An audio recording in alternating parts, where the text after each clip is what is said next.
కావాలనే మీ కలను నెరవేర్చుకోండి. సంప్రదించండి హెగ్డే ఫెర్టిలిటీ, హైదరాబాద్, తెలంగాణ.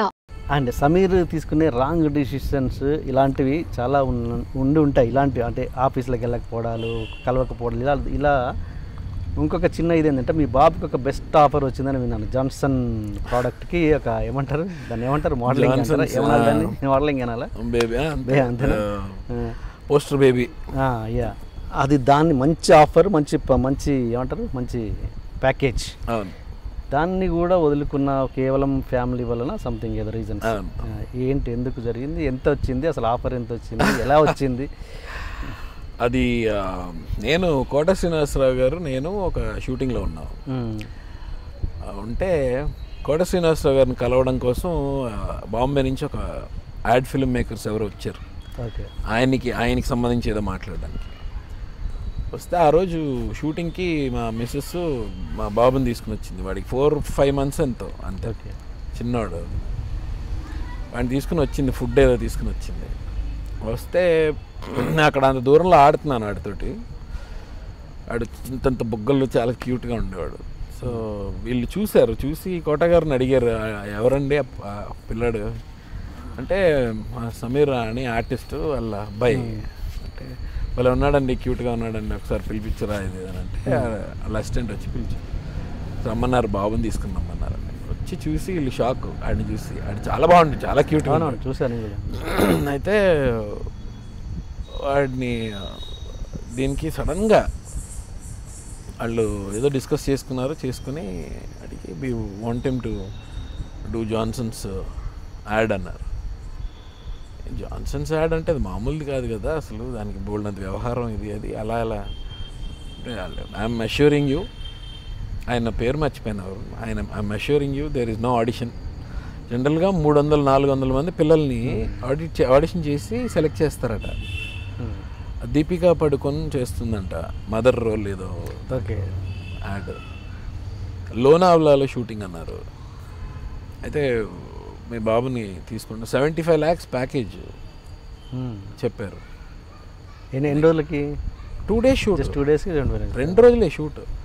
అంటే ప్రింట్ మీడియా అయినా, హోర్డింగ్స్ అయినా, టెలివిజన్లో వచ్చినా సరే, ఎలక్ట్రానిక్ మీడియా ఏదైనా మనకు సంబంధం లేదు. 2 days షూట్. మళ్ళీ తర్వాత 6 months, అంటే 1 year కాంట్రాక్ట్. అది ఇంకొక 6 months తర్వాత ఇంకొక షూట్ చేస్తారు. అప్పుడు అదంతా కలిపి 75 lakhs కలిపి. సో అది ప్యాకేజ్ వాళ్ళు చెప్పింది. నేను షాక్ అసలు, సూపర్. ఎప్పటి సంగతి ఇది? Long back. అంటే ఇప్పుడే 75 lakhs అంటే పెద్ద అమౌంట్.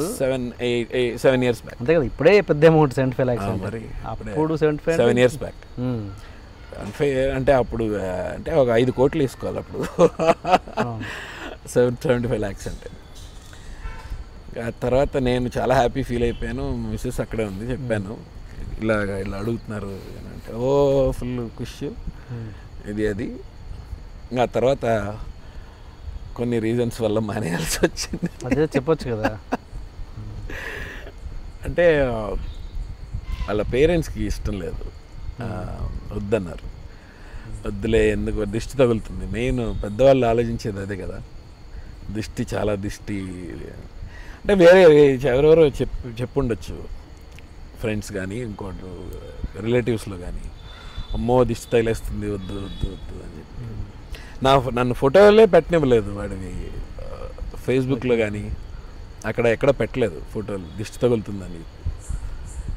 ఇంకా చాలా మేమిద్దరం డిస్కస్ చేసుకున్నాం, చాలా ఎందుకు వచ్చింది గొడవలే, ఇంకా వద్దులే అని చెప్పి ఇంకా వాళ్ళకి నీట్గా. వాళ్ళేమో షాక్, వద్దంటున్నాడు ఏంటి, పిచ్చోడా ఏంటి అని షాక్.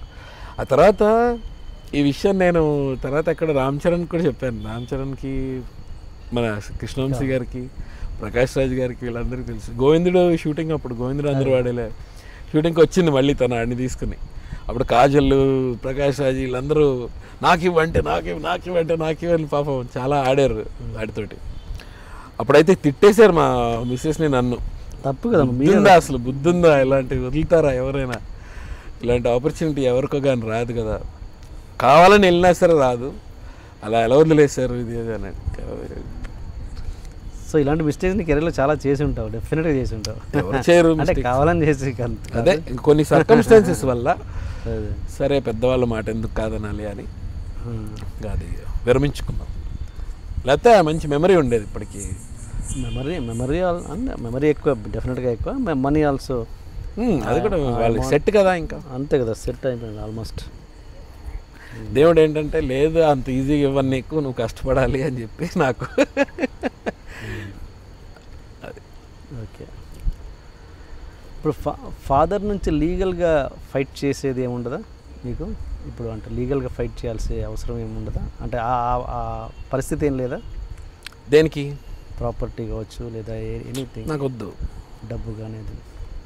అదే చెప్పాను కదా, మా సిస్టర్ మ్యారేజ్ అని ఆయనకి చెప్పినప్పుడే, మా సిస్టర్ మ్యారేజ్ అని ఇప్పుడు ఎంత విచిత్రం అంటే ఆయన కూతురు మ్యారేజ్ అని ఆయనకి వేరే వాళ్ళు చెప్పాల్సి వచ్చింది.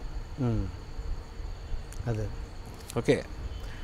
చెప్పిన తర్వాత హైలైట్ ఏంటంటే ఓకే నేను 50,000 పంపిస్తాను అన్నారు. నేను 50,000 పంపిస్తున్నాను అని మా మదర్ అకౌంట్కో దేనికో 50,000 పంపించారు. నేను దానికి ఇంకో 10,000 యాడ్ చేసి రిటర్న్ పంపించాను.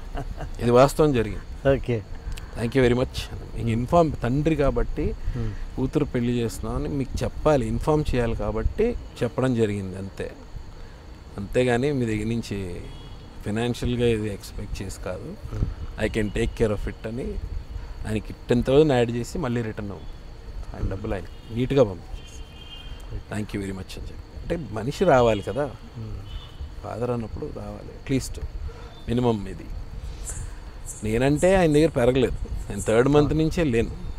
మా చెల్లి అట్లీస్ట్ కొన్నేళ్ళు ఉంది కదా, తనకి కొంచెం నాకన్నా ఎక్కువ బాండింగ్ ఉంది ఆయనతోటి. నాకు అసలు ఏమీ లేదు, అసలు 0. ఇప్పుడు మీరు అన్నట్టు లీగల్గా ఎందుకు దేనికి ఫైట్ చేయాలి, ఎవరి గురించి ఫైట్ చేయాలి నేను?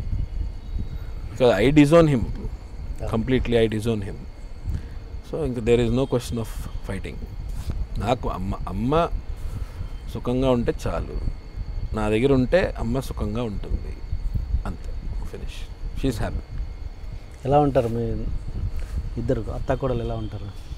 బాగానే ఉంటారు. అత్త కోడల మధ్యన వస్తుంటాయి కదా చిన్న చిన్న, అవన్నీ కామన్. అలాంటప్పుడే నాకు ఆ ఒక్క క్యారెక్టరే అర్థం కదా ఎలా చేయాలో. నాకు ఏదైనా చేయగలను, ఆ టైంలోనే నాకు అర్థం కాదు అసలు ఏం చేయాలనేది. ఎవరైనా ఎలా మేనేజ్ చేస్తారో నాకు తెలియదు. ఎలాంటి గొడవలు వస్తుంటాయి? ఏవో చిన్న చిన్నవి. అదే చిన్న చిన్నవి. ఎలా అంటే ఎలా ఇన్వాల్వ్ అవుతే ఎలా పరిష్కరిస్తావు? ఏం ఇప్పుడు వాడు ఇప్పుడే తిన్నాడు, వాడికి మళ్ళీ ఎందుకు పెట్టేస్తున్నావు, వాడికి ఏమైనా కడుపులో ఏదో అవుతుందా అని అంటారు. అనిన తర్వాత నాకు తెలీదా, నా పిల్లలు కదా, నాకు తెలీదా అని స్టార్ట్ అవుతుంది. నేను లేనప్పుడే అవుతుంది, నేను ఉన్నప్పుడు ఎప్పుడు అవ్వదు, అవనివ్వను. నేను ఎక్కడ కట్ చేయాలో నాకు తెలుసు, అక్కడ ఏయ్ అంటే నా ఆగిపోతారు, అది ఏం జరగదు. ఇప్పుడు పెద్దవాళ్ళకి కొన్ని చాదస్తలు పెరుగుతాయి కదా, చెప్పిందే మళ్ళీ మళ్ళీ చెప్తుంటారు కదా, అక్కడ వస్తుంటాయి మెయిన్. కరెక్ట్. అది మనం సున్నితంగా జాగ్రత్తగాళ్ళకి కదమ్మా చెప్పేవు కదమ్మా ఓకే అమ్మా అని మెల్లగా నేను పంపిస్తాను. అది ఒక్కొక్కసారి ఫ్లేరప్ అవుతూ ఉంటాయి, డిఫరెన్సెస్ వస్తాయి. నాకు ఎలా మేనేజ్ చేయాలో నాకు తెలియదు. అది చాలామంది చేస్తుంటారు, వాళ్ళకి సూపర్. అది చాలా పెద్ద టాలెంట్ కావాలి దాన్ని.